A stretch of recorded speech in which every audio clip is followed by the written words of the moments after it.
I checked my reflection in the mirror, tugging at the hem of my plain navy dress. It was nothing special, just a simple piece I grabbed from the back of my closet. I didn't need to stand out, especially not today. The laptop sitting on my desk, an outdated model, the kind you'd buy from the discount section, was open, its screen showing some generic digital art. Nothing that would give away the secrets it had witnessed over the years. The family invitation was resting on the edge of the kitchen counter, gleaming with gold lettering in the morning sunlight, the Rockwell family reunion. Hosted, as always, at my cousin Lila's estate, deep in the suburbs. The usual tagline was printed at the bottom, "Come celebrate our family's success." I chuckled softly, looking at the invitation. Success? Yeah, that was their world, not mine. Just then, my phone buzzed, pulling me out of my thoughts. It was a message from my CFO. The deal is sealed. The acquisition papers are ready, and everything's set on our end. The board is approved. No one suspects a thing. You're about to be the owner. I slipped my phone into my bag, a small smile pulling at my lips. 10 years of hiding my true achievements was about to pay off in a way I couldn't wait to see unfold. The drive to the family reunion was an hour-long stretch of quiet contemplation. I thought back to how it all began, how I'd been raised in the shadow of the Rockwell name. My father, Peter Rockwell, had built a media empire from scratch, dominating everything from ad agencies to broadcasting. My brother Jake had taken up the mantle after him, with a smooth path ahead thanks to his Ivy League education and his natural talent for climbing corporate ladders. And then there was me, the black sheep, the one who wasn't interested in power suits and stock options. I'd always been more interested in numbers, but not the kind that came with spreadsheets. I was obsessed with the numbers behind storytelling, the patterns, in animation, in digital art, and the way people responded to it. My dad didn't get it. He'd say, "Those are just distractions, kid. Focus on something real." I remember the day I told them I was leaving the prestigious Stanford business program to study animation and digital media at CalArts. My dad nearly choked on his coffee. "You'll never get anywhere with that," he said. Of course, I didn't tell them I'd been taking business classes at night. What they thought was me throwing away my future, I knew was just me laying the groundwork for something bigger. I'd sold my first digital art piece online for peanuts, but that was all I needed to get started. I gathered a small team of like-minded creatives, and we began producing animation for small brands. One client turned into 2, then 5. Within 2 years, we were handling multi-million-dollar projects for tech companies, creating digital training tools and marketing materials. And the moment I realized I was onto something big was when a small business asked us to design their animated explainer videos, and I saw their profits skyrocket. I had a small company, just me, the team, and a modest office in a warehouse district, but Dreamwave Studios. The name I went with was quietly growing. I used my middle name, Maya Ray, on all the legal documents. Maya Ray wasn't the girl who'd been dismissed for dreaming of art. She was a force building an empire of her own. The family didn't know any of this, of course. To them, I was still the disappointment, the one who failed to follow the family blueprint. Every time they asked what I was up to, I'd give them just enough to maintain the illusion that I was still struggling, that I was still the artist. As I pulled up to Lila's sprawling estate, I could see the family cars lined up, each one shinier and more expensive than the last. I parked at the far end, taking a moment to adjust my dress again.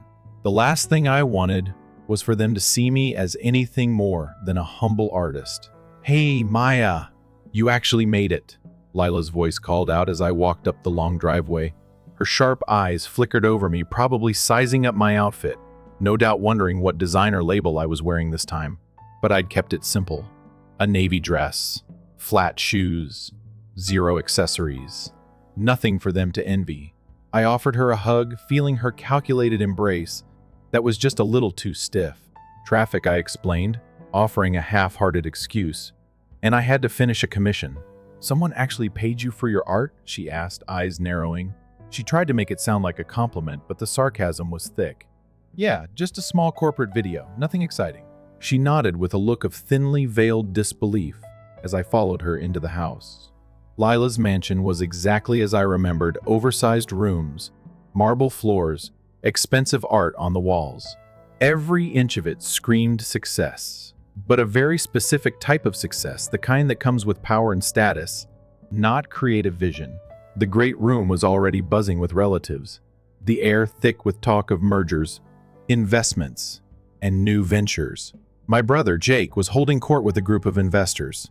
My aunt, Margaret, was discussing her latest real estate deal. And in the middle of it all was Lila, in a pristine $10,000 dress, of course. "Maya," Lila called, her voice just loud enough for the room to hear.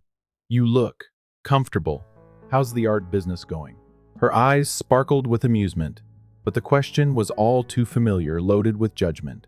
I forced a smile, tugging at my dress like I hadn't already planned every detail of my appearance to fit the narrative they expected. "It's going well," I said, keeping my voice steady.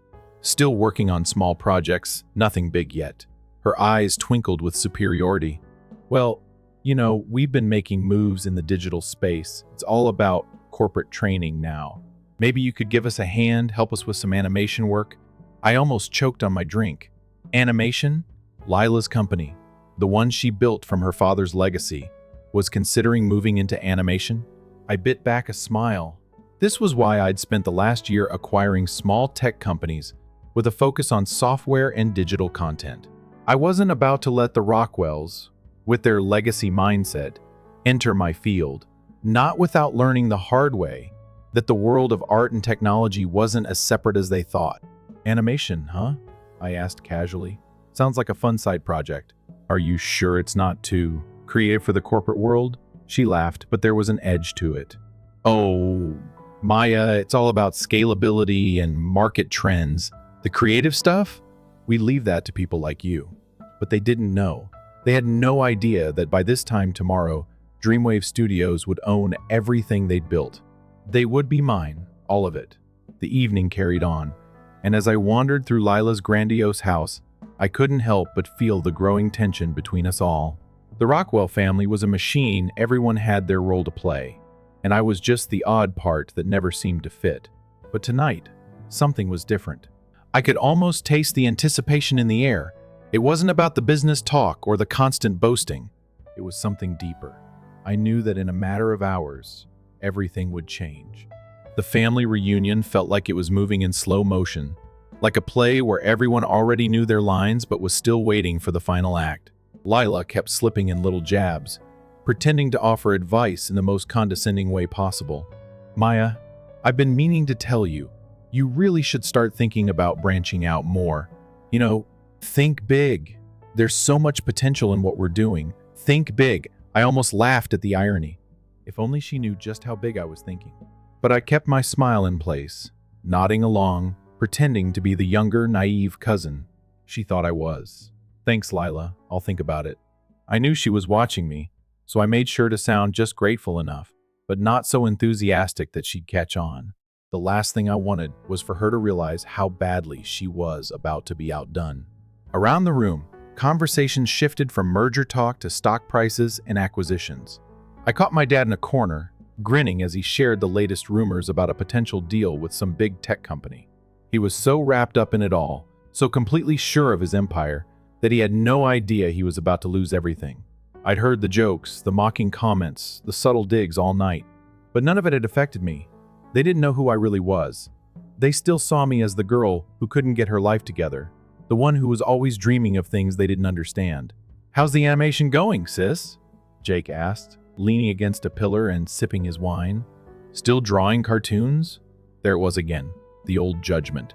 Jake's tone wasn't even disguised this time. He looked at me like I was a relic, something that didn't belong. He, of course, had no idea that I was sitting on a company worth over $150 million, or that I'd made those cartoons pay for more than just my coffee. "Yeah, still doing that," I answered, shrugging nonchalantly. "Not much to report, really." He nodded, seemingly satisfied. "Well, it's good to see you're happy, I guess. Just don't expect any major breakthroughs. Real money's in business, not in all that creative stuff." I smiled, but inside I was seething. How many times had I heard this? From all of them. They couldn't fathom that there was more to success than just pushing papers and climbing corporate ladders. I wanted to tell them what I had been doing behind the scenes, how I was getting ready to tear down the walls of their little world. But I knew better than to reveal anything before the time was right. The evening wore on, with everyone slipping into their usual roles. Lila was holding court, sharing every minor business triumph like it was a victory for the ages.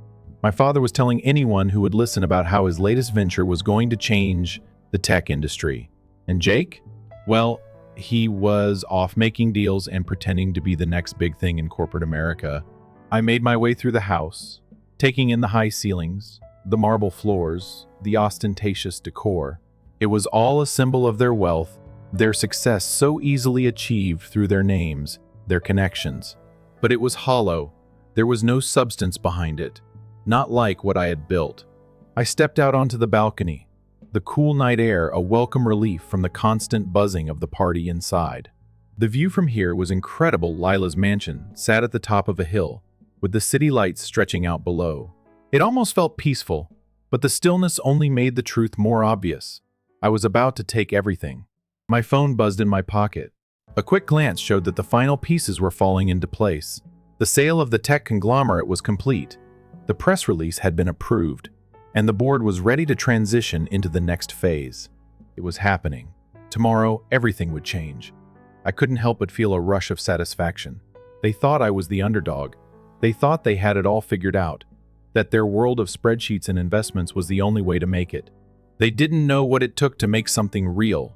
The sound of footsteps behind me snapped me out of my thoughts. I turned to see my dad walking towards me, his face set in that familiar disappointed expression. "Maya," he began, his voice low, "we need to talk." I braced myself. Every time he said that, it never went well. "Lila's been telling me you're still stuck in that little business of yours. You know your art. You can't seriously expect that to be your future, can you? It's time to let that dream go." I swallowed hard, fighting the urge to snap back. This was exactly what I expected.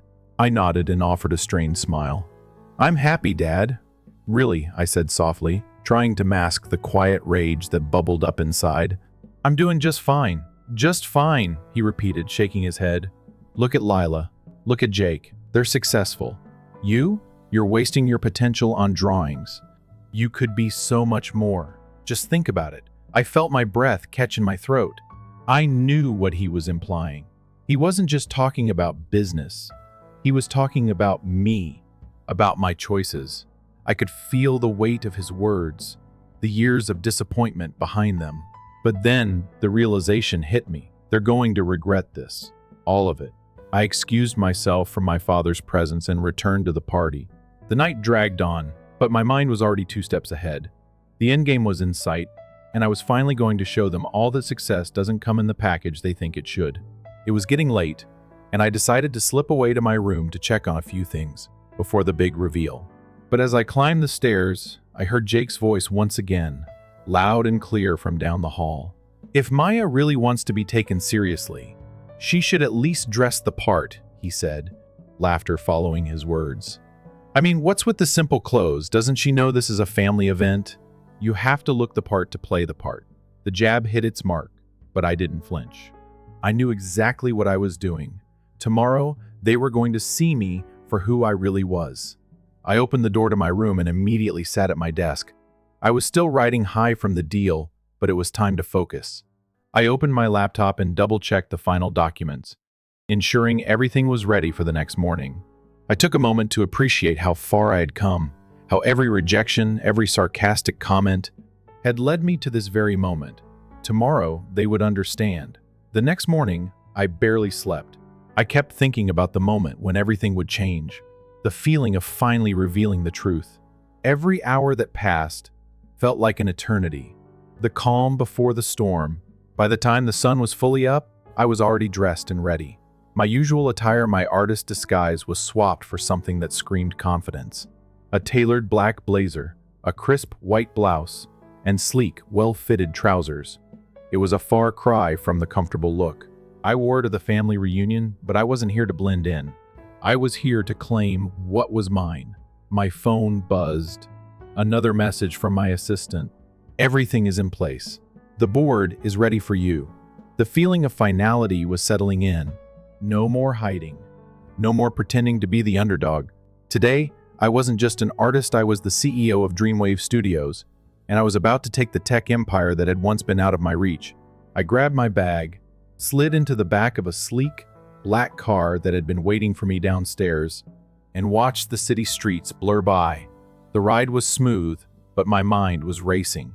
I thought about how I'd kept this secret for so long, how I'd played the part of the failure, the disappointment. I had done it so well that even I had started to believe it, but no more. As the car approached the towering corporate building where the merger would take place, I could feel the weight of the moment settling on my shoulders. The glass and steel facade gleamed in the morning sun. This was it. I arrived at the private elevator with a sense of calm that surprised me. The usual nerves before big presentations? Gone. There was no tension anymore. This was mine. I had earned it, and now I was ready to claim it. The elevator ride up to the executive floor felt like an eternity. Each floor we passed, each ding of the elevator, was like the countdown of a ticking clock. It wasn't until we reached the top that I finally allowed myself to breathe. As I stepped into the boardroom, everything felt surreal. The sleek, polished table, the leather chairs, the rows of suit-clad executives sitting around it, all waiting for the big meeting to start. But they didn't know they were already too late. I paused just inside the door, letting the silence settle before I spoke. I wasn't sure who saw me first, probably my father, his eyes widening as he registered my presence, but it didn't matter. What mattered was the shock on their faces when they realized they were about to lose it all. "Good morning, everyone," I said, my voice steady, calm, and confident. It felt good to say that. Everyone. They were about to realize just who had been behind Dreamwave Studios all these years. "Miss Ray," my father said, his voice a mixture of confusion and authority. "This is a private meeting. I don't think you belong here." I gave him a small, polite smile. "Actually, I do," I said. "This meeting is about to get a little complicated." I walked toward the head of the table, where my father had always sat, his presence commanding respect in the room. But today, I wasn't looking at him with that sense of reverence anymore. He didn't have control here. I did. I opened my briefcase and slid a folder full of documents across the table. My father stared down at the papers, his brow furrowing in disbelief as he read the first page. "What is this?" he asked, his voice growing sharper. I watched as the other board members began to read through the documents. The realization hit them one by one. The merger papers, the acquisition contracts, the sale of their company. "It's the sale of Morrison Technologies," the first said, my tone calm but laced with finality. "And the buyer is me." For a moment, there was silence, an awkward, pregnant pause, where the only sound was the shuffle of papers being turned over. I could see the shock spreading across their faces. My father's face went pale as he read through the papers again, as though he couldn't quite believe it. You? My father muttered, staring at me like he had seen a ghost. "This is impossible. You're just an artist." I could feel the weight of those words like a slap, the same words he'd said to me when I told him I wanted to pursue animation, the same words that had haunted me for years. But now, they were meaningless. "You always thought I was just an artist," I said, leaning forward slightly, my eyes locking with his. "But while you were busy running your empire, I was building one of my own. It's just a little different from what you expected." There was a flicker of something in his eyes. Was it regret or just disbelief? I wasn't sure, but I didn't care. This wasn't about him anymore. This was about me taking back what I had worked so hard for, despite all their doubts. Lila finally spoke up, her voice cutting through the tension. "This can't be happening," she said, her voice shaking. "You bought Morrison Technologies? How could you?" I smiled at her. "How could I?" "I could because while you were playing it safe, I was building something real. You're not the only one who knows how to make it big in this world. But why? Why hide it from us?" Lila's voice was almost desperate now. "Why not tell us? We could have helped." I almost laughed at her suggestion. She thought it was a matter of help. She thought she could have just helped me. It wasn't about help. It was about control. Because if I had told you, you would have taken over. You would have tried to squeeze my vision into your corporate box. I needed to build this my way. I couldn't have done it any other way. "Then what now?" my father asked, still reeling from the shock. "What's your plan? You're going to tear down everything we've built?" I shook my head. No, Dad. I'm going to make it better. We're not tearing it down, we're evolving it. Morrison Technologies has great infrastructure, but it needs innovation. And that's what Dreamwave brings to the table. I paused, letting that sink in. You'll be taking on an advisory role, I continued. And Lila, your position as CEO is being eliminated. Lila's face twisted in anger. You can't do this, she spat. You don't have the right. I do, I said calmly. And I've got the board's full support. The contracts are signed. The merger is official. And in less than an hour, it'll be public knowledge. There was a long, suffocating silence in the room. The board members looked between each other, some in shock, others in disbelief. But the fact remained the deal had been done. I don't know what to say, my father muttered, his voice barely above a whisper. You've destroyed everything we've worked for. I felt a pang of something, but I quickly pushed it aside. Was it regret? Guilt? No, this was business. This was the moment I'd been preparing for my entire life. You had your chance to see me for who I really was, I said. But you couldn't. You were too busy trying to fit me into your mold. Now you'll see who I am, and I'll prove that I'm more than just the girl who loved art. I gathered the papers, slipped them into my briefcase, and stood up. The meeting was over. As I turned to leave, I caught Lila's gaze one last time. Her eyes were filled with venom, but there was also a hint of fear. She realized now that I wasn't just some artist. I was a force to be reckoned with. See you at the press conference, I said, my voice cold and final. The ride from the boardroom to the press conference was a blur of nerves and adrenaline. I couldn't help but feel a rush of satisfaction every time I replayed my father's face. The shock, the disbelief, the realization that everything he'd worked for was slipping through his fingers. It was the moment I'd been waiting for. The moment I knew I'd earned every ounce of success I had. The car rolled smoothly through the streets of downtown, the towering buildings casting long shadows over the pavement. The media event was being held at the Dreamwave Studios headquarters, a sleek modern building in the heart of the city that I had purposely chosen to contrast with the family's legacy. This wasn't about tradition. It was about innovation, about changing the game in ways they could never have imagined. The press was already gathered, their cameras flashing in the lobby as I stepped out of the car and into the building. My assistant, Rachel, was waiting for me by the door, holding a tablet with the latest updates. The press release is ready to go live, she said, handing me a glass of water. Everyone's in position. The cameras are rolling. I took a deep breath. This was it. The moment where everything I'd worked for would be made public. I adjusted the collar of my blazer, straightened my back, and stepped into the spotlight. The room went silent as soon as I entered. Journalists swiveled in their chairs, their pens poised, their cameras focused. For a brief moment, I felt a flicker of doubt, but I quickly pushed it aside. There was no turning back now. I took the podium, the weight of the moment sinking in. I glanced at the faces in the crowd, familiar faces from the industry. Reporters who had covered Dreamwave from the beginning, but more importantly, people who had no idea what was about to hit them. People who had written me off as the struggling artist. Good morning, everyone, I said, my voice calm and steady. Thank you for being here today. I know many of you have questions, and I'm happy to answer them. But first, I'd like to make an announcement. The room was hushed, every eye on me. I could almost hear the collective breath being held. As of today, I continued, Dreamwave Studios has officially acquired Morrison Technologies, one of the leading names in enterprise software. I am proud to announce that Dreamwave is now the new owner of Morrison Technologies, and I will be taking over as CEO. I let the words hang in the air, watching the shock spread across the room. The reporters exchanged glances, some in disbelief, others quickly typing on their phones. The cameras were rolling, capturing every second of the moment. Now, I know many of you are probably wondering how this happened, I said, offering a small smile.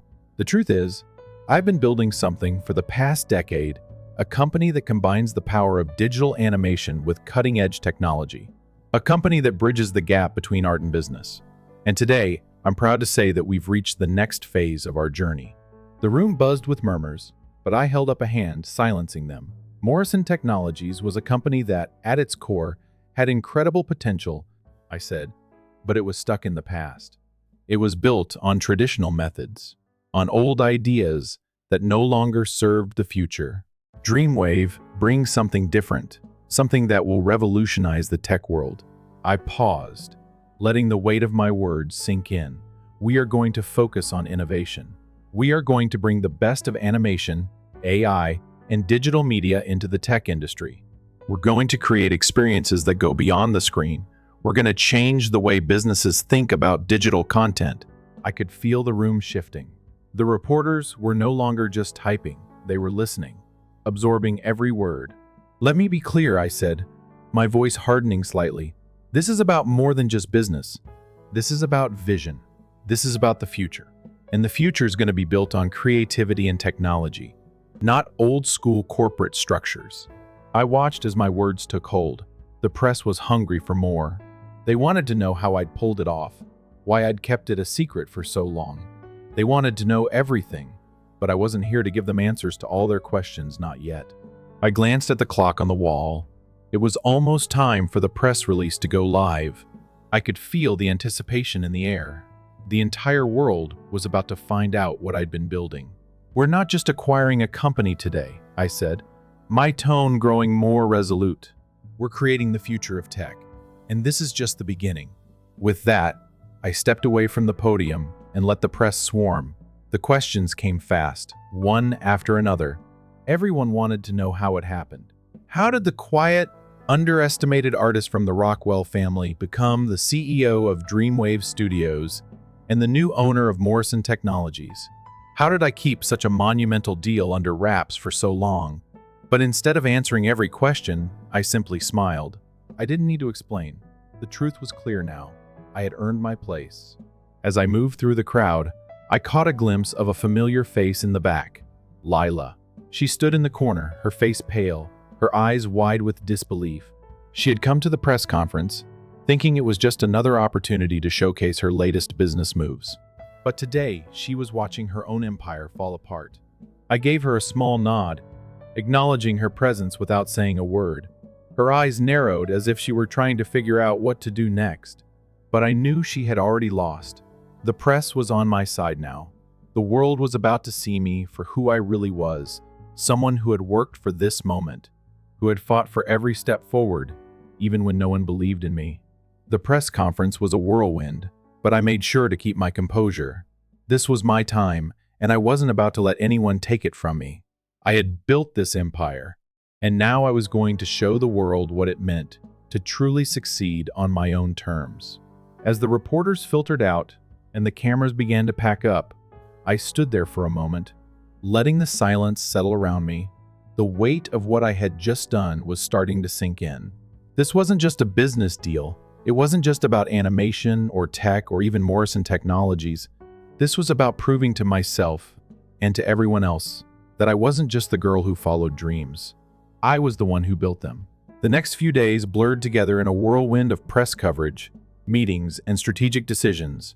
The world was still reeling from the announcement.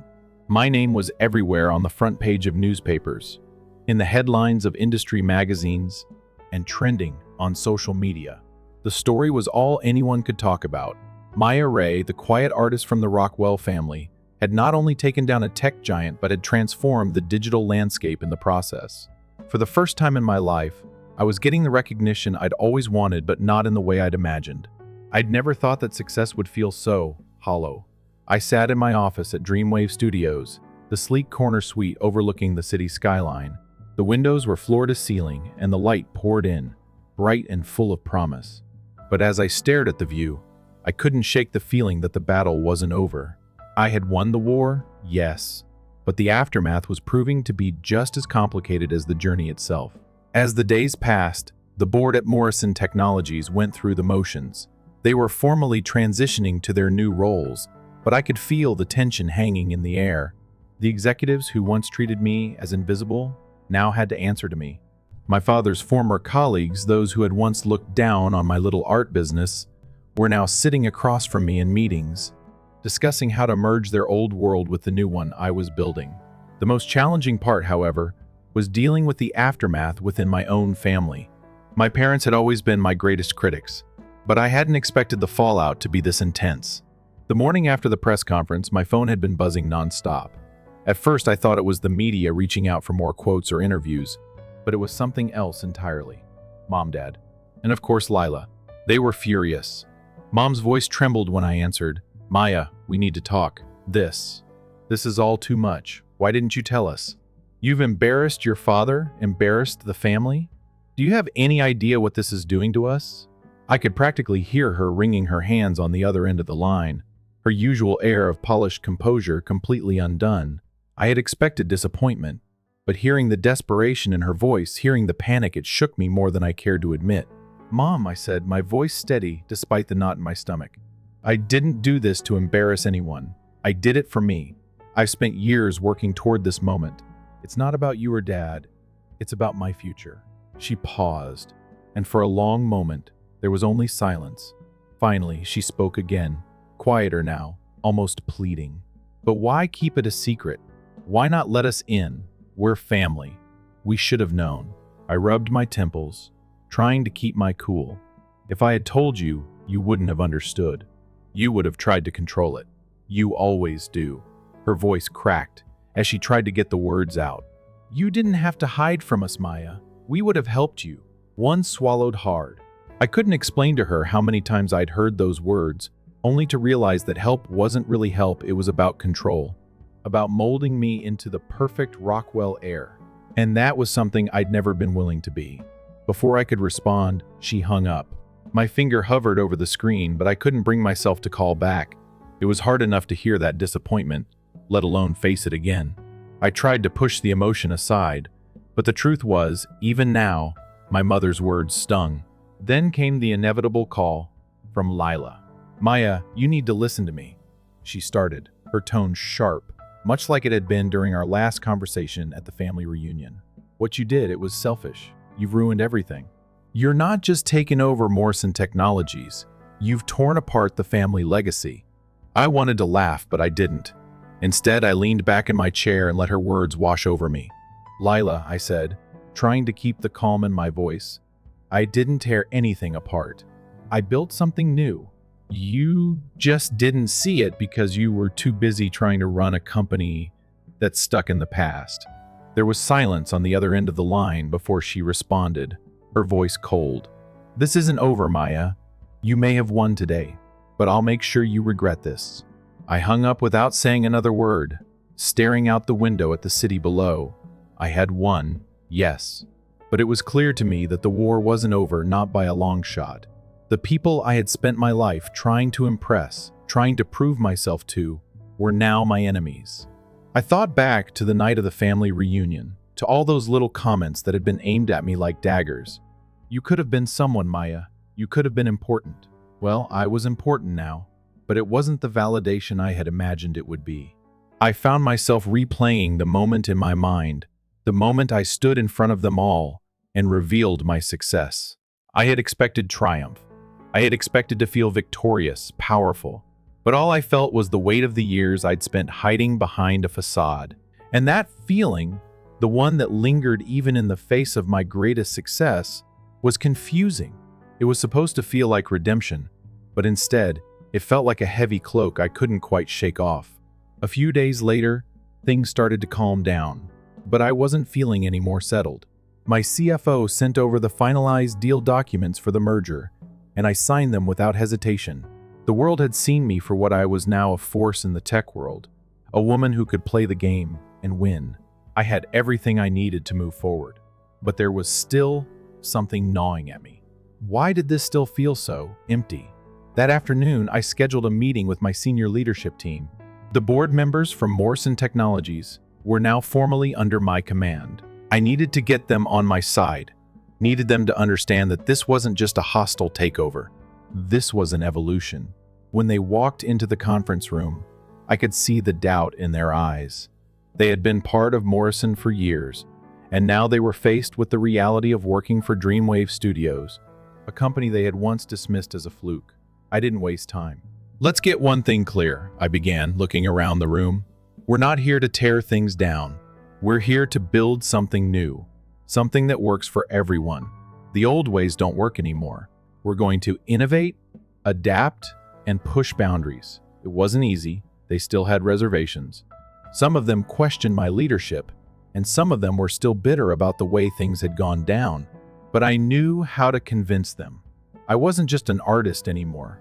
I was a CEO, and I was damn good at it. We're going to create something that changes the future, I said. This company isn't just mine, it's all of ours. And for the first time in days, I felt like I was truly in control. The days following the press conference were a blur, but not in the way I expected. I had assumed that by now I'd feel a sense of relief, a sense of victory. Instead, I found myself dealing with the emotional aftermath, something I hadn't anticipated. Despite the headlines, despite the articles that praised me as a visionary, I couldn't shake the feeling that something was still off. I had succeeded in taking down the Rockwell empire, but what had I truly gained? My family, what was left of them, was fractured. I had built an empire, but in the process, I had lost something I wasn't sure I could get back, the chance to prove myself in a way that didn't feel like a personal vendetta. And then there was the press. They wanted more.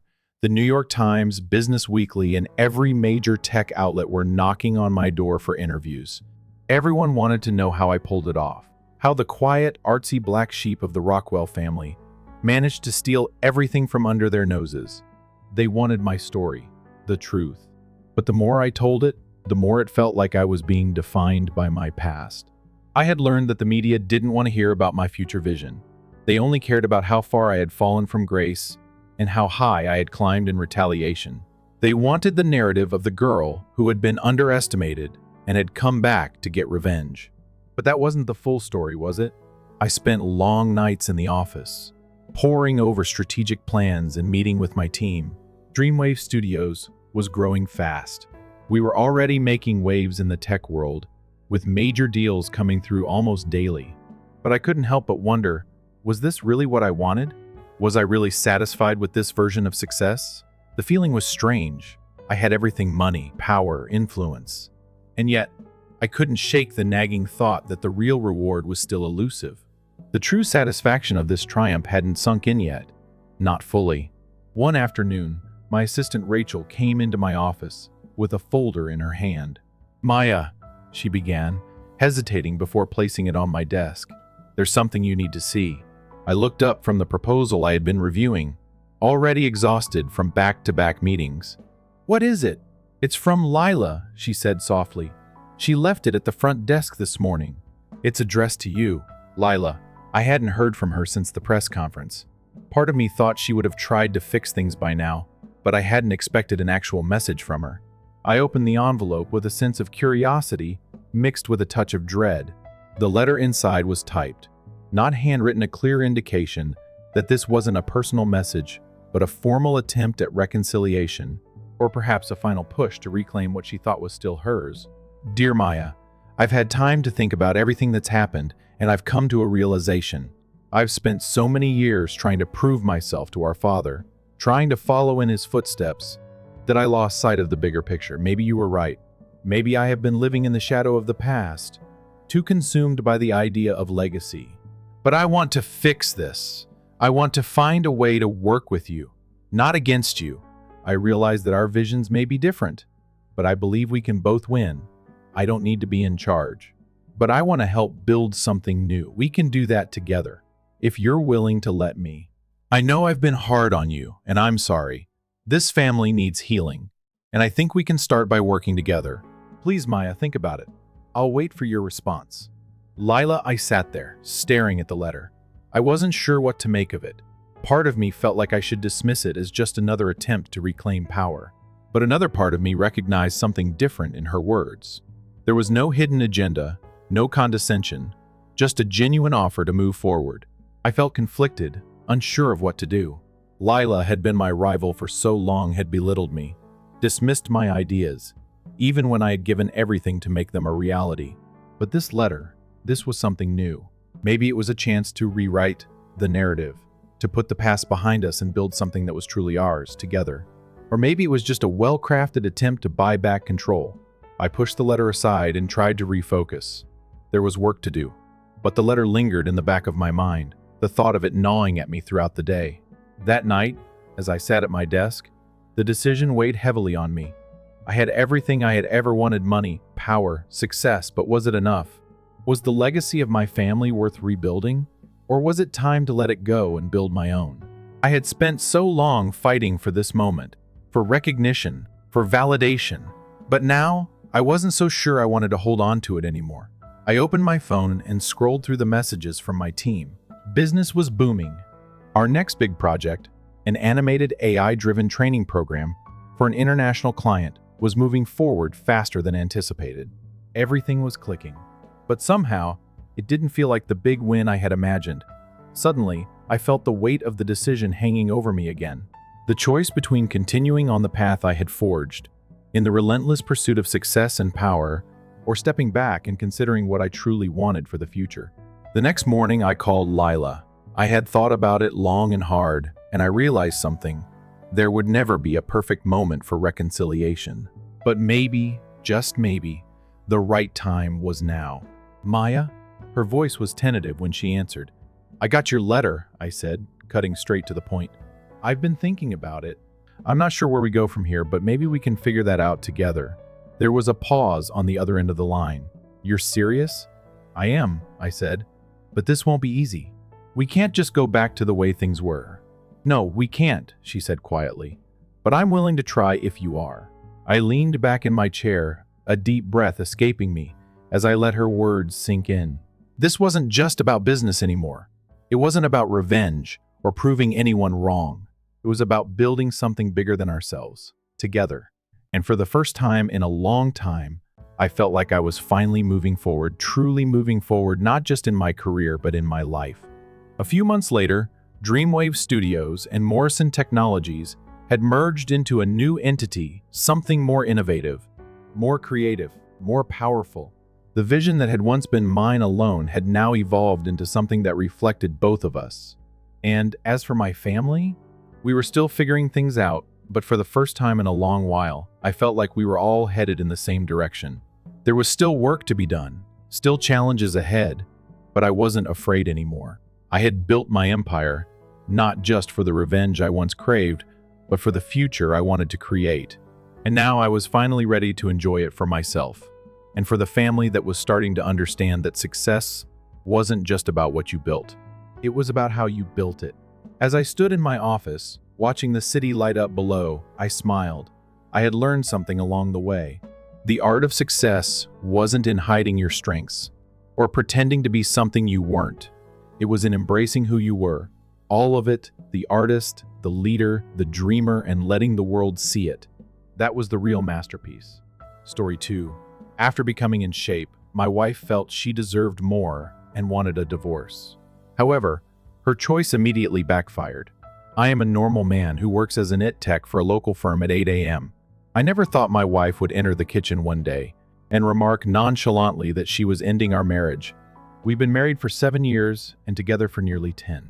We had a decent relationship, shared responsibilities and regular dinners, the typical peaks and valleys. However, a few months ago, a shift occurred. My wife adopted a rigorous diet and personal training sessions after joining a posh new gym in the heart of the city. I first gave her my whole support. I'm glad she discovered the will to get healthier. She started showing off her fancy clothes, toned her muscles, and dropped weight. But her demeanor changed from helpful companion to arrogant critic with every pound she lost. I could have done so much better if I'd only focused on myself earlier, she says slyly. Alternatively, not everyone settles at such an early age. Tension increased despite my best efforts to avoid reading too much into it. She would be critical of my looks, my work, and even my washing habits. I'm not happy, she muttered one morning as she sipped her green smoothie. I believe I should look at other possibilities. Stunned, I stood there. She stated it clearly. I'm going to file for divorce. Why? I questioned. She gave a shrug. This marriage has outgrown me. Now look at me. Even though I have a ton of options, I'm trapped with you. It was astonishing how entitled they were. She pretended that our years together were only a prelude to a greater offer. I experienced a whirlpool of wrath, hurt, and incredulity, but I continued.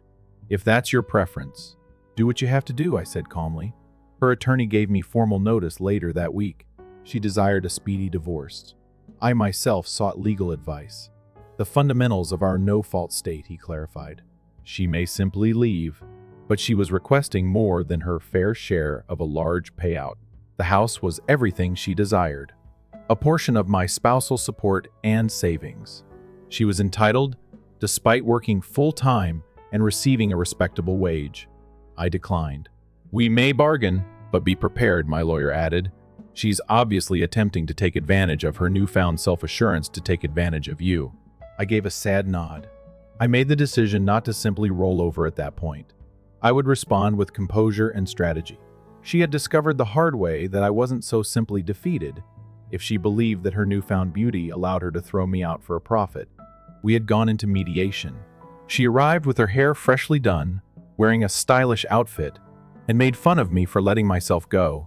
She implied that I never made an effort to better myself, as if it made her abandoning me acceptable. I remained calm, gave courteous answers to her inquiries, and turned down her ridiculous requests. The mediation unexpectedly concluded without a deal. Muttering that she would persuade the judge to support her in private, she stormed off.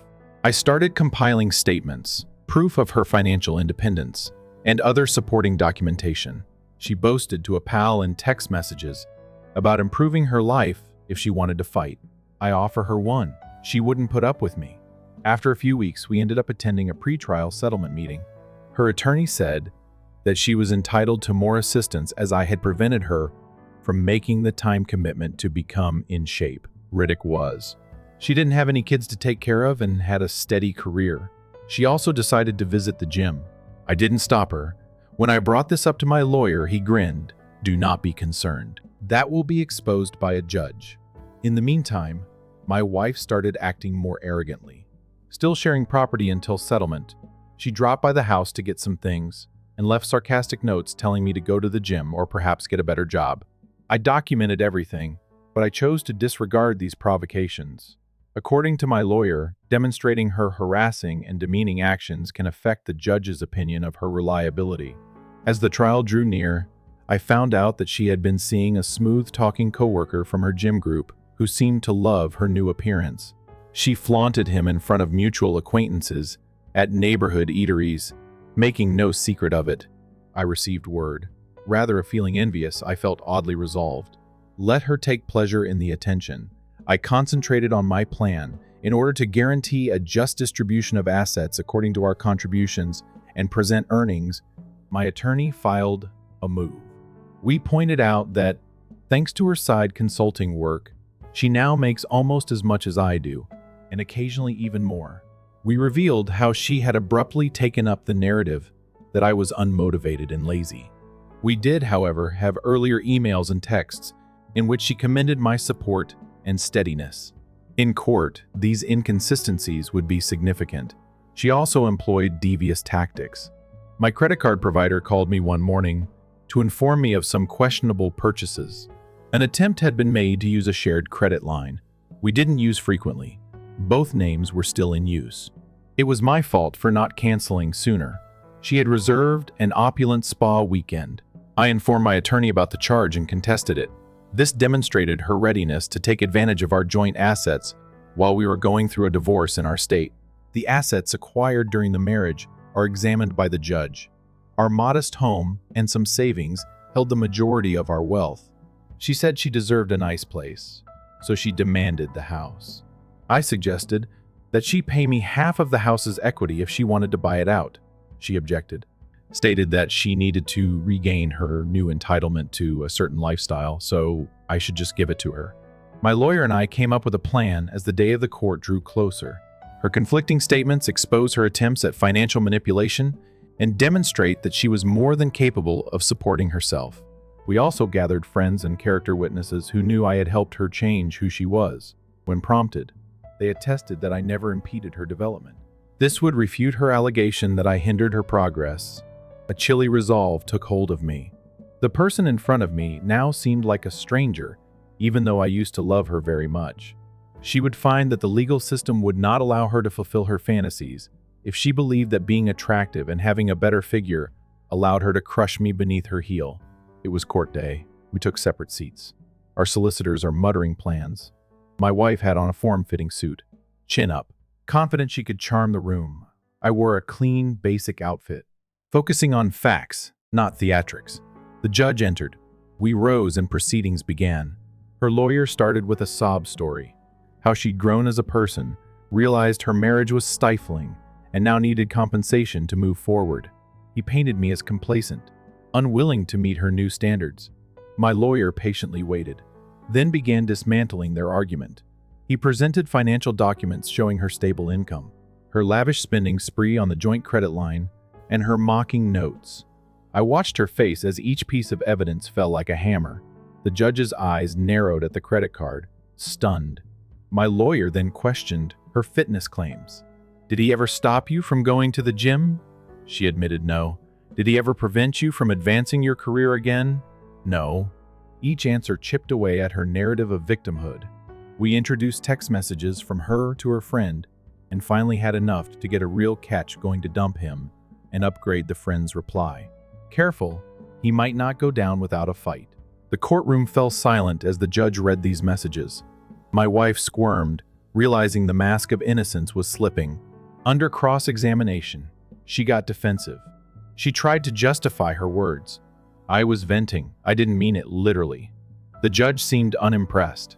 My lawyer emphasized that these messages showed her mindset, treating the divorce as a transaction to move on to a better deal, not as a mutual breakup. When it came to dividing assets, her demands seemed outrageous. Now, the judge questioned why she needed so much support if she was so independent and successful. She stammered about wanting to maintain a certain quality of life.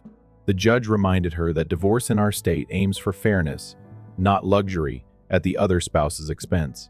Then came a twist I hadn't expected. The man she'd been dating. He submitted a sworn statement through his lawyer that they discussed marriage down the line. This wasn't required, but my lawyer discovered he had a financial motive. He assumed she'd secure big assets from me, possibly to fund their future together. My lawyer presented this statement showing that she'd effectively planned to profit from our divorce and move on swiftly. The judge looked visibly irritated with her. She tried to claim this was all a misunderstanding, that she never intended to remarry so soon, but the damage was done. Her credibility was shredded when the judge delivered the ruling. It was surprisingly firm. The house would be split equitably. No spousal support awarded given. Both are similar incomes. She told me reimbursement for the contested credit card charges. The judge admonished her for her entitled attitude, noting that her attempt to paint herself as a victim backfired due to her own messages. Outside the courtroom, she approached me with tears in her eyes. I never thought it would end like this, she whispered. Gone was the arrogance, replaced by regret. I made a mistake. I was caught up in my new lifestyle. We can still talk, right? Maybe we don't have to go through with all this. I looked at her calmly. You filed for divorce. You said you could do better. Now the judge made it clear you won't profit from this. I paused, letting my words sink in. I gave you loyalty and respect. You threw it away. She tried to reach for my hand, but I stepped back. What's done is done, she pleaded. I'll drop the divorce. We can work on things. I shook my head. I'm not interested. You showed me who you are when you thought you were on top. Her face crumpled. She now realized how her entitled gambit failed. No sweet words or apologies would undo the damage. I nodded to my lawyer, who stood nearby, signaling that it was time to finalize the paperwork and move on. Over the next few weeks, we completed the formalities. She moved her belongings out of the house, which I decided to sell anyway. I'd get half the equity enough to start fresh someplace else.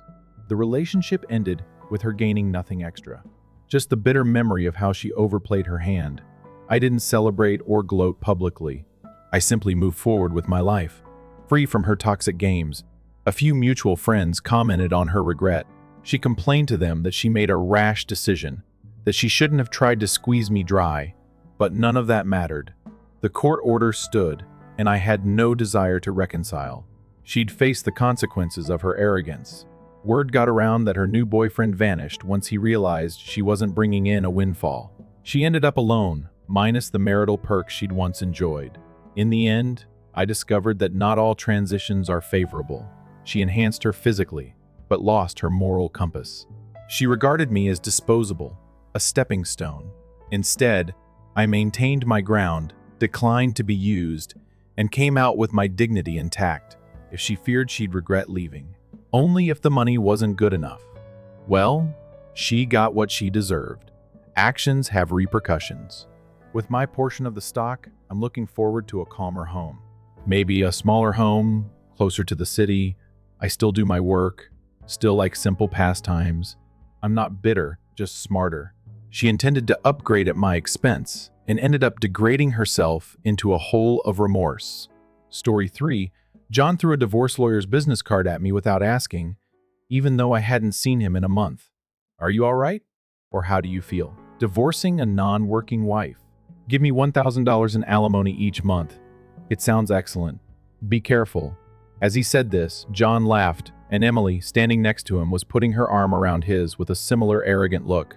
All right, then let's get a divorce. I said it so casually that John looked a little taken aback, but he smiled at Emily right away. John's lack of thought is a good thing. It facilitates the execution of my plan. Upon the approval of the divorce documents, I made the decision to begin my plan of retaliation against them both.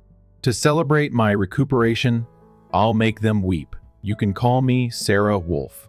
I'm an illustrator who is 47 years old. In addition, I write children's books.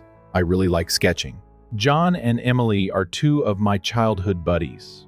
In addition to being my husband, John is also one of my closest friends. I was on my way to another college when John asked me out, and that's when it all began. Following high school, I was taken aback. Although I believed he was interested in Emily, I couldn't refuse John's confession since I had a secret crush on him. I gave John's suggestion considerable consideration and spoke with Emily before accepting it. Despite her rather troublesome behavior since her teens, Emily remained a close friend of both John and myself. But Emily had a way of stealing other people's guys and then dumping them when they developed an obsession with her. Her parents were worried since she was constantly causing trouble.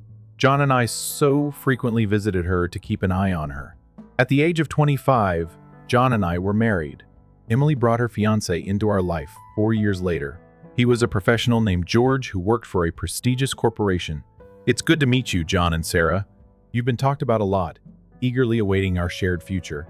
We all clicked right away, and George was really courteous. During holidays and vacations, we would get together to have cocktails while traveling or riding lengthy trains. However, once Emily became pregnant, things began to go south. There was nothing to worry about because John and I had a large family when we first got married, and she had numerous siblings. We thus concluded that we didn't require children. Although we both liked children, we weren't interested in actively raising them. In addition, we enjoyed having the flexibility to travel and have beverages. Families with children were always endearing to us, but it was never more or less than that. When Emily revealed she was expecting, John's perspective began to shift. Emily stated she couldn't bear the stench and even volunteered to drive her, so he gave up smoking. But he used his vacation days for doctor's visits. I told him that if you spend all of your time with Emily, George can become agitated. John, however, countered. You have a job, do you not? She is a buddy from our early years who is in need of assistance. You have no compassion, I said. I've been making purchases and offering assistance when I can, but accompanying her to the obstetrician is going too far. John scowled at me when I said that, and then he stared back. Why? Because, Emily wants it? She claims that she is nervous about the examination. I can't leave her on my own. George should accompany her if she is experiencing anxiety. Correct. You'll feel like the father of the unborn child if you accompany her every time. John, feeling envious? In any case, you won't become pregnant. What is the issue then? Instead of taking my worries seriously, he became irate and accused me of being bothersome. Throughout our marriage, we had seldom argued, but once Emily became pregnant, everything changed. Even after Emily delivered baby, our fights continued to escalate. Actually, John began to spend considerably more time with Emily and Emma, their kid. However, an event happened when Emma was 6 years old. It was about the people that came to Emma's graduation ceremony, the day before to the commencement. Abruptly, John began searching the wardrobe. What are you doing, John? Tomorrow you have a meeting. Despite the relaxed dress code at work, John usually had a few suits on hand, but they were all tossed on the bed because it was required to wear a suit to client meetings. I know now. I'm only attempting to choose my attire for the commencement. What? Are you really considering going to the graduation? Yes. George is unable to attend. I was asked by Emily. Hold on, that's ridiculous.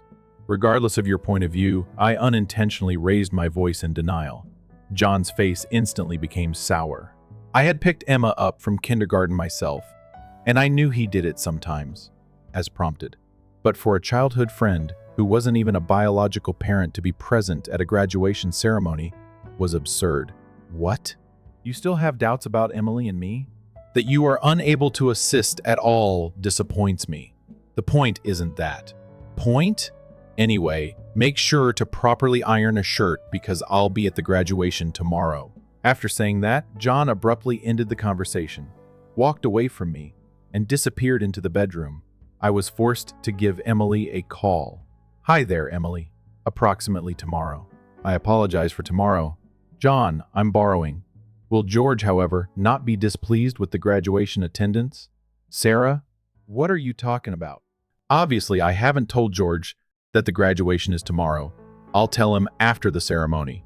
I was shocked to learn that George didn't know about the graduation schedule. Upon further questioning, it seemed that Emily hadn't informed George about any of the kindergarten events so far. And John had been acting as the father at the kindergarten, which made me dizzy with its selfishness. Wait a minute, Emily. Isn't that extremely unreasonable? It's disrespectful to George. And just because he's a childhood friend, what's wrong, Sarah? You're scary. We'll see you tomorrow. Wait, Emily. I was quivering with wrath at Emily, who arbitrarily hung up the phone.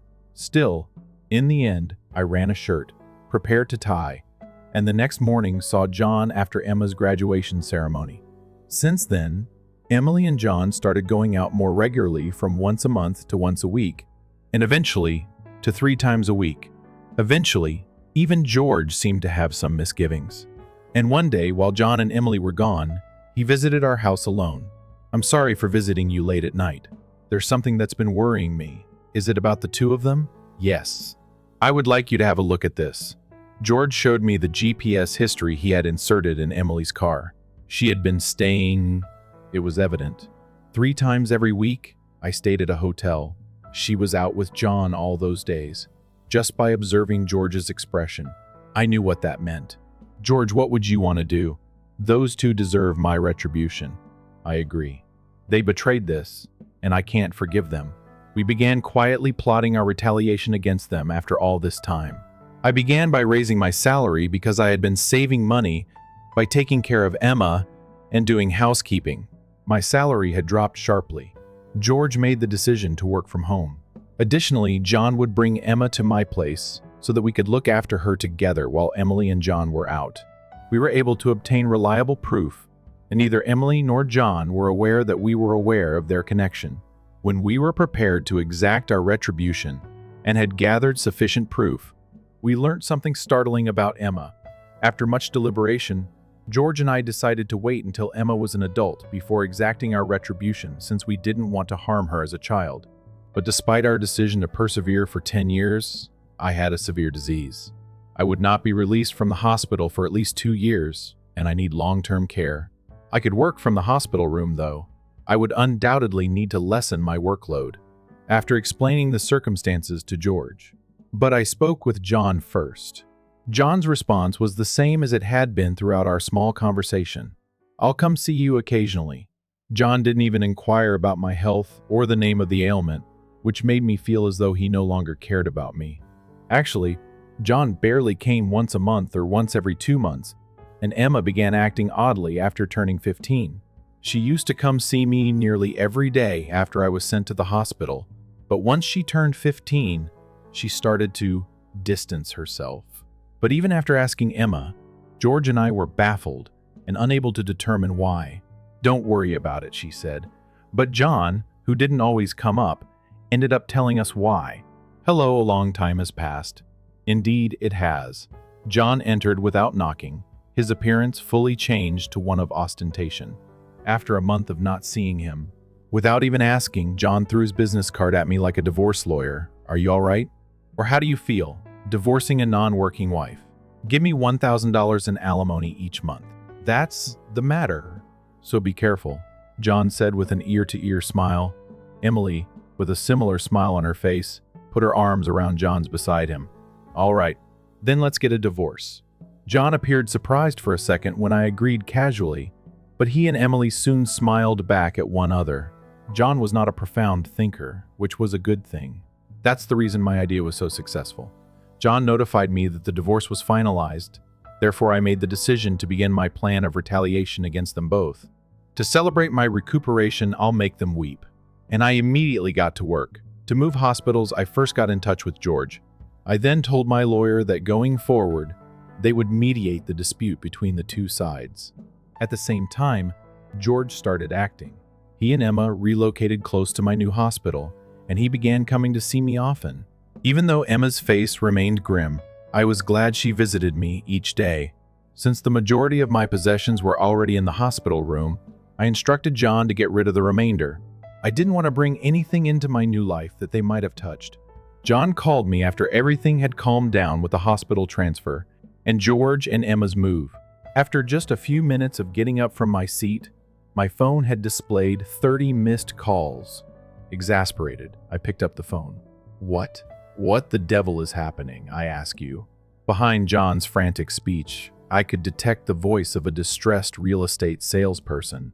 I felt nauseous when I heard Emily shouting as well. What's happening? And what do you mean? Of course it's about the home. We must move out, but why? John yelled at me as though he had nothing to do with it. Since it's my house, I responded to him coolly, of course. John seems to have forgotten all about it. In actuality, though, the residence we occupied was actually a room I rented for business. When I began working as a freelancer to support myself, John ended up moving in with me, since I didn't have enough money to keep up 2 properties at the time, and he didn't have enough money to live alone. Therefore, even though I got some money from John to cover living expenses, he had never paid the rent or utilities bills for that place. It was insufficient to keep the house up. Regretfully, the accommodation had already been canceled. I had to complete the cancellation the day after I filed for divorce, because it was distant from the hospital where I was sent. The real estate agent, who was aware of the issue, promised to get in touch with him, so I didn't tell him. Our house was sold, and George and Emma vanished out of thin air. Regarding our new home, what will we do? I'm not sure. For the time being, perhaps stay at a business hotel. I switched the speaker on and got to work. John let out a frustrated shout. Please don't mess with me. But then he seemed to recall something and began to speak in a calming voice. Whatever. We're running low on cash when we send the money. What are you discussing? Don't play around. Did I not tell you to pay $1,000? Oh, I don't remember accepting that. John on the other end of the phone screamed incoherently in response to my casual response.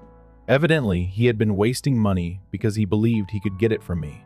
How was he going to make ends meet for the remainder of the month, even if he had $1 left? Don't just keep quiet, please. Speak up. Really, there is nothing to discuss. John was momentarily stunned by my response, but he quickly resumed his yelling, getting more and more irritated. I spoke to John in the most upbeat voice I could manage. Anyway, don't get in touch with me anymore. We're essentially strangers now. My lawyer will contact you. Attorney, hold on a second.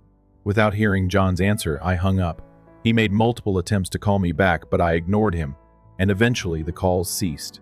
However, John began ignoring my lawyer's calls because he was upset that I didn't answer. I never thought he would be the type of person who didn't mind making trouble for other people, even though he did have a childish side. The selfishness of John made me sigh deeply. After being temporarily released from the hospital a few months later, I went to see John's parents. John and Emily were standing in front of me, both of them shaky and diminutive. Is it a low blow for you to tell my parents? Yes, I recently announced our divorce. When I answered, Jane gave me a glare, but he recoiled from his father's stern stare. In fact, I got along well with my in-laws, and even went to eat and visit them when John wasn't there. I felt it was improper to keep the specifics of our divorce a secret, even though I was so loved. I decided to pay them a visit. Is it true that you're remarrying Emily? Yes, it's true. True. Emily, Emma and I are going to start over as a family. What are you discussing? Your only family is Sarah. She's not my family anymore.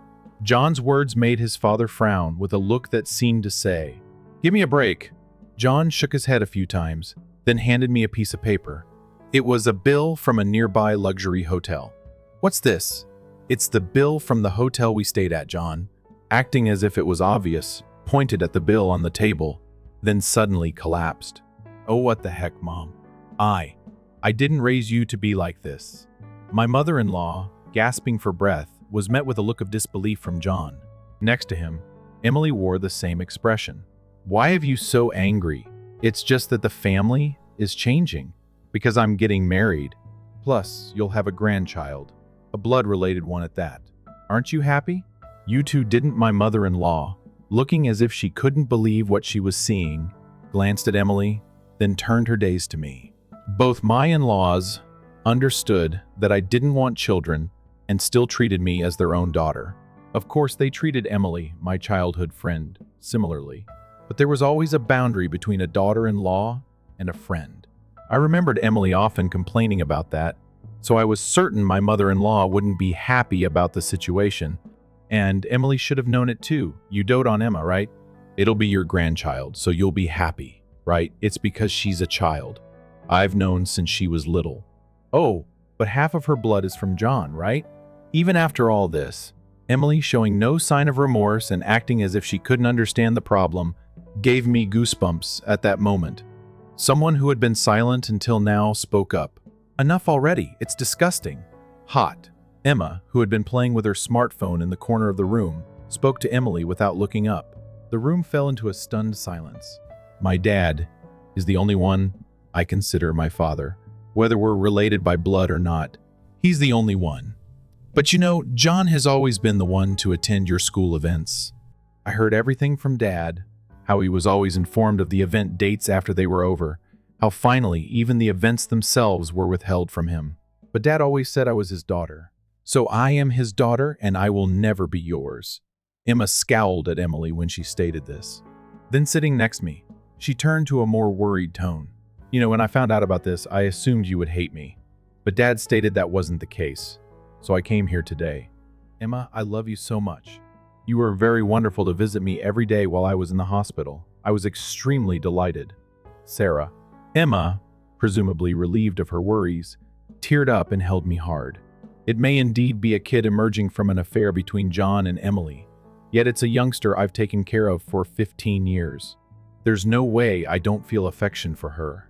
And speaking of which, where are you, Emily?" "Wondering why? When I learned that Emma is John's daughter, I wasn't shocked." Emily appears shocked.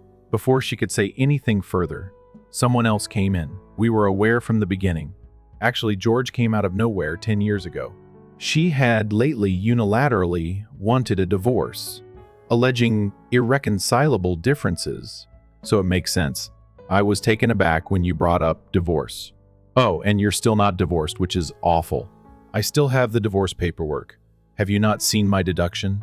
Although Emily and John weren't inclined to confirm things, I couldn't help but be amazed that Emily hadn't noticed for months despite the 100-day waiting period for women to remarry. Thus, Emily remains both my daughter and my wife. Because, well, there won't be a wife. "What do you mean that a 15-year-old may select their parent? That is untrue. Does Emma want to be with her mother?" After saying that, Emily turned to face Emma. Emma took my hand and scowled at Emily. At that, Emily scowled at me, unable to speak. John then started laughing out loud. "That's what it is then. Unfortunately, you two are together. Living off of George's wages alone isn't feasible, is it? Please stop assuming strange things. George appears to make twice as much, too. You believe Emily is aware of it, but it's most likely a bluff. LOL. Furthermore, you cannot work while coping with your disease. Somewhere you'll just die a miserable death." This time, John's massive mistake made me giggle. John. I became irritated when I started giggling out of the blue. "You were unaware of my earnings, were you? It's most likely a little bit more than a part-time position. No, it's not the same. I make $500,000 a year." John's lips and eyes were agape, stunned. Emily was astounded too. In actuality, I have become a well-known author of children's books during the last 10 years, and my income from articles, interviews, and other sources has increased dramatically. My revenue is also soaring since a movie adaptation is in the works. A liar. Oh, would you want to watch this? After saying that, I showed Emily the screen of my bank account. It was evident that a sizable sum of money was placed each month. When Emily saw it, she couldn't find the right words.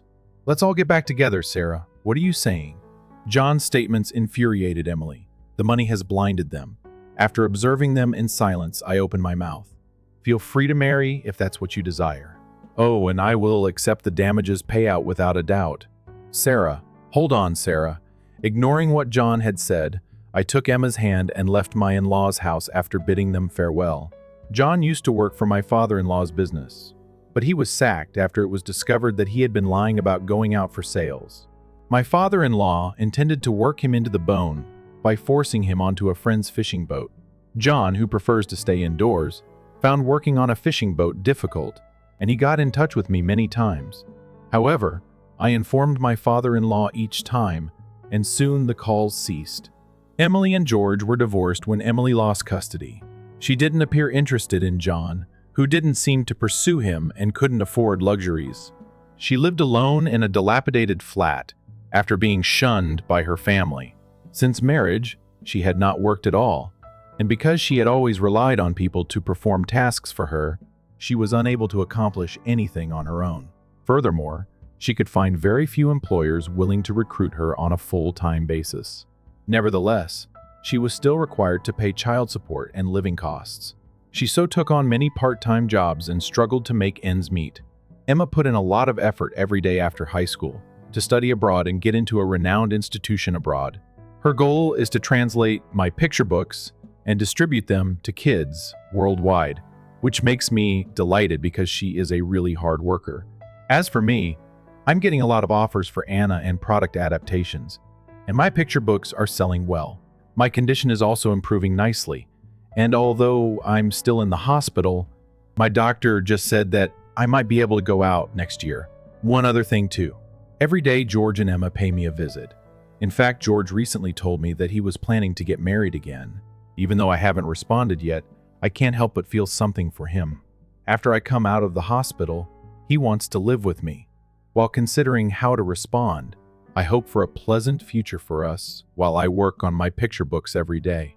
Today, I leave stories once again.